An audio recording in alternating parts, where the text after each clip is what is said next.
Welcome to BPRP online study.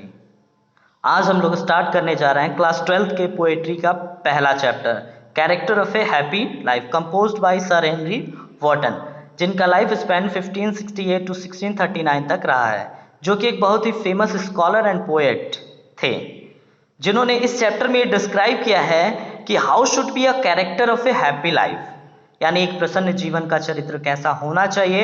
How should be a character of happy man's life, एक प्रसन्न जीवन के चरित्र को कैसा होना चाहिए और एक प्रसन्न व्यक्ति के जीवन का चरित्र कैसा होता है। इन्होंने ये बताया इस चैप्टर में कि एक प्रसन्न जीवन वाला व्यक्ति अपनी लाइफ को कैसे स्पेंड करता है। वो सांसारिक चीज़ों को, सांसारिक बंधनों को, दूसरों की बुराइयों को, ये सारी चीज़ों को बिल्कुल ही मेंशन नहीं करता अपनी लाइफ में। वो केवल और केवल अपने आप से और अपनी लाइफ से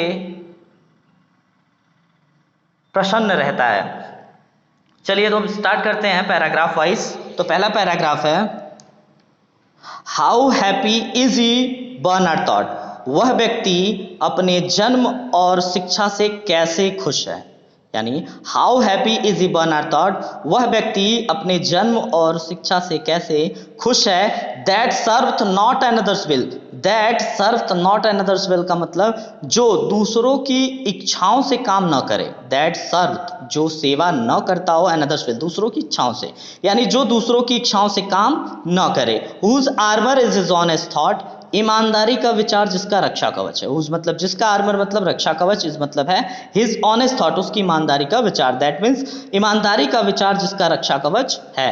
एंड और सिंपल ट्रुथ, साधारण सत्य इज आटमोस्ट स्किल, उसकी महान योग्यता है। Simple truth is utmost skill, उस साधारण सत्य उसकी महान योग्यता है। अगले पैराग्राफ में, whose passion not his master are, whose passion not his master are, जो अपनी इच्छाओं का गुलाम न हो। हुज मतलब जो, पैशन, हुज मतलब जिसकी, पैशन मतलब इच्छाएं, नॉट हिज मास्टर आर, उसकी मालिक न हो। दैट मीन्स वह जो व्यक्ति अपनी इच्छाओं का गुलाम न हो। हुज जिसकी, सोल आत्मा, स्टिल प्रिपेयर्ड फॉर डेथ, सदैव मरने के लिए तैयार रहती हो, यानी जिसकी आत्मा सदैव मरने के लिए तैयार रहती हो। United unto the world with care, जो सांसारिक चीज़ों को ध्यान न देता हो। United unto the world with care, जो सांसारिक चीज़ों को ध्यान न देता हो। ऑफ प्रिंसली लव, जो राजा के प्रेम की इच्छा न करता हो। आर बल्गर ब्रेथ, या आलोचनाओं से प्रभावित न होता हो।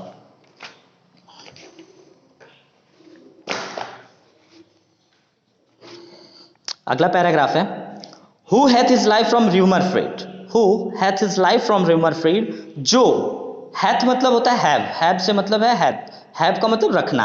Who hath his life from rumour freed, जो अपने जीवन को अफवाहों से मुक्त रखता हो, जो अपने जीवन को अफवाहों से मुक्त रखता हो। Whose conscious is his strong रेटरी, हुज मतलब जिसका, कॉन्शियस मतलब होता है आत्मा की आवाज, इज मतलब है इज स्ट्रॉन्ग रेटरी, मजबूत सरल स्थली, यानी whose conscious is his strong रेटरी, जिसकी आत्मा की आवाज उसकी मजबूत सरल स्थली है। हुज जिसका स्टेट, स्थिति, कैन नाइदर फ्लैटर फीड, चापलूसों से प्रभावित न हो। Whose state can neither flatter feed, जिसकी स्थिति चापलूसों से प्रभावित न हो। दैट मीन्स जो चापलूसों से प्रभावित न हो। Nor ruin make appreciate great, nor ruin make appreciate great का मतलब जो दूसरों को नीचा दिखाना न चाहे। Nor ruin make appreciate great, जो दूसरों को नीचा दिखाना न चाहे। Who envies none whom chance doth raise, who envies none whom chance doth raise, वह उन लोगों से भी घृणा नहीं करता है, हु जो चांस दोथ राइज, संयोग बस प्रगति कर गए हों। Who इनवेंस none whom chance doth raise, वह उन लोगों से घृणा नहीं करता जो संयोग बस प्रगति कर गए हों। नर्वाइस, ना उन लोगों से, वो नेवर अंडरस्टूड, हु मतलब जो, नेवर अंडरस्टूड उसे कभी नहीं समझते, यानी वह उन लोगों से घृणा नहीं करता है जो संयोग बस प्रगति कर गए हों, या उन लोगों से भी घृणा नहीं करता है जो उसे कभी नहीं समझते। How deepest wound are given with praise, how deepest wounds are given with praise, वह जानता है कि प्रशंसा के घाव कितने गहरे होते हैं। हाउ डिपेस्ट मतलब कितना गहरा होता है, वाउंड्स मतलब घाव, आर गिवन विथ प्रेज जो प्रशंसा से दिए जाते हैं, यानी प्रशंसा के द्वारा दिए गए घाव बहुत गहरे होते हैं। दैट मीन्स वो जानता है कि प्रशंसा के घाव कितने गहरे होते हैं। नॉट रूल्स ऑफ स्टेट, वह राज्य के नियम का पालन नहीं करता है। नॉर रूल्स ऑफ स्टेट, वह राज्य के नियम का पालन नहीं करता है, बट रूल्स ऑफ गुड, लेकिन अच्छे नियम का पालन करता है। नेक्स्ट पैराग्राफ है, who God don't late and early pray, who God don't late and early pray, जो गॉड भगवान की, दत्त मतलब डज, डज से आया यहाँ पे दत्त, डज को दत्त लिखा गया है।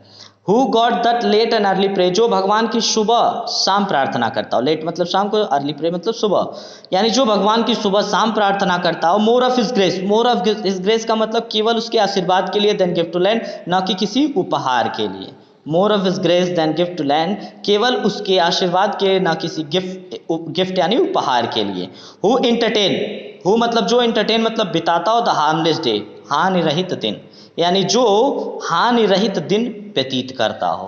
विथ वेल चूजन बुक और फ्रेंड, अच्छी, विथ वेल चूजन बुक और फ्रेंड का मतलब अच्छी चुनी हुई किताबें और मित्रों के साथ। लास्ट पैराग्राफ है इस चैप्टर का, जो कि पूरा कंक्लूजन इसमें दे दिया गया आपको। जो भी आप लोगों ने ऊपर पढ़ा है कि how should be a character of happy man's life, एक प्रसन्न जीवन के चरित्र वाले व्यक्ति को कैसा होना चाहिए, या एक जो भी इस वर्ल्ड में अपने लाइफ को हैप्पीली स्पेंड करना चाहिए, वो एवं जो भी बातें मैंने बताई है ऊपर, यानी मैंने नहीं, पोएट ने जो भी बातें ऊपर बताई है, वो सारी चीज़ों को फॉलो करना पड़ेगा। After all we can stay live a happy life. तो इस लास्ट पैराग्राफ में जो कि कंक्लूड किया गया है पूरी तरीके से, वो हम लोग अच्छे तरीके से थोड़ा ध्यान दीजिएगा। This man is free from surveillance, देखिए बताया है कि इस तरह के व्यक्ति, यानी एबव ऑल जो भी उसमें बताया गया है, this man is free from surveillance, इस तरह के व्यक्ति सभी बंधनों से मुक्त रहते हैं। इस तरह के व्यक्ति, this man is free from surveillance, इस तरह के व्यक्ति सभी बंधनों से मुक्त रहते हैं। ऑफ होप टू राइज, जिन्हें न ऊंचा उठने की आशा है। होप टू राइज का मतलब होता है ऊंची प्रगति करने की आशा, और फियर टू फॉल, या नीचे गिरने का भय।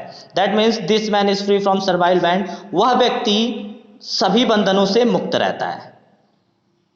ऑफ होप टू राइज, जिसे ऊंचा उठने की आशा ना हो, और फेयर टू फॉल, न नीचे गिरने का भय हो यानी डर हो। लॉर्ड ऑफ हिमसेल्फ, अपने आप का मालिक हो, लॉर्ड ऑफ हिमसेल्फ अपने आप का मालिक हो, दो यद्यपि नॉट ऑफ लैंड, किसी जमीन या जायदाद का नहीं, यानी लॉर्ड ऑफ हिमसेल्फ दो नॉट ऑफ लैंड, अपने आप का मालिक हो, दो नॉट ऑफ लैंड, किसी जमीन या जायदाद का नहीं। And having nothing at all, and having nothing at all का मतलब होता है उसके पास कुछ नहीं होते हुए, हैविंग नथिंग कुछ नहीं होते हुए, एट ऑल उसके पास सब कुछ है। ये नीचे वाली जो लाइन है हैविंग नथिंग एट ऑल, ये है आपका एक फिगर ऑफ स्पीच जो कि ऑक्सीमोरन है, विरोधाभास, उसके पास कुछ नहीं होते हुए भी सब कुछ है। अब ये चैप्टर यहीं पे समाप्त होता है। Thank you.